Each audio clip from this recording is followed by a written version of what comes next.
बोटं कापली, महाराजांनी शाहिस्तेखानाची बोटं कापली.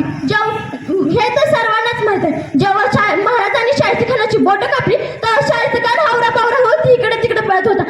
तेवढा त्याची बाई त्याच्याकडे आली आणि म्हणली, हुजूर गजब हो गया, हुजूर गजब हो गया और नरादम सिवा मेरे बेटे को उल्टा कर ले गया. तेव्हा तो शाहिस्तेखान म्हणाला, चुप कर पगली, अरे तुम चुप कर पगली, ए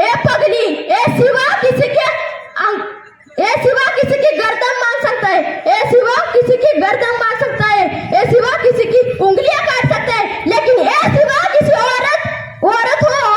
औरत हो या बेटी हो, उस पर कभी हाथ नहीं डाल सकता, उसी पर कभी हाथ नहीं डाल सकता.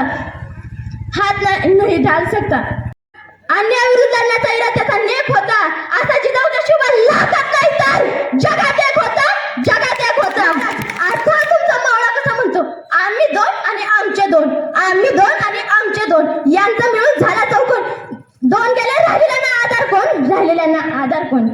महाराज बघा, आता तुमचा मावळा कशी ताण लागली की बियर पिऊन भागवतो. बघा महाराष्ट्राची परिस्थिती काय झाली. बघा महाराष्ट्राची परिस्थिती काय झाली.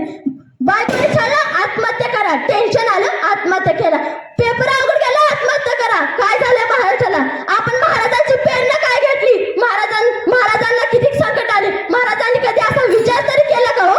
केला का विचार. फुलांचा इतिहास काळ्याने लिहिला.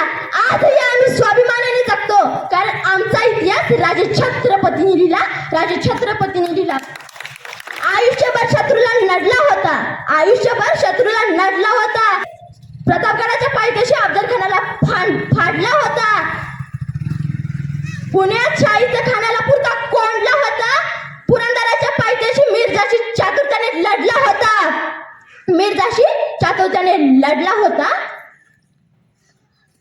आग्र्याला जाऊन खुद्द औरंगजेबाशी भिडला होता. या महाराष्ट्राच्या मातीत युग पुरुष शिवबा राजाच घडला होता. वाघनखांनी अफजलखानाचा कोतळा काढून गेला.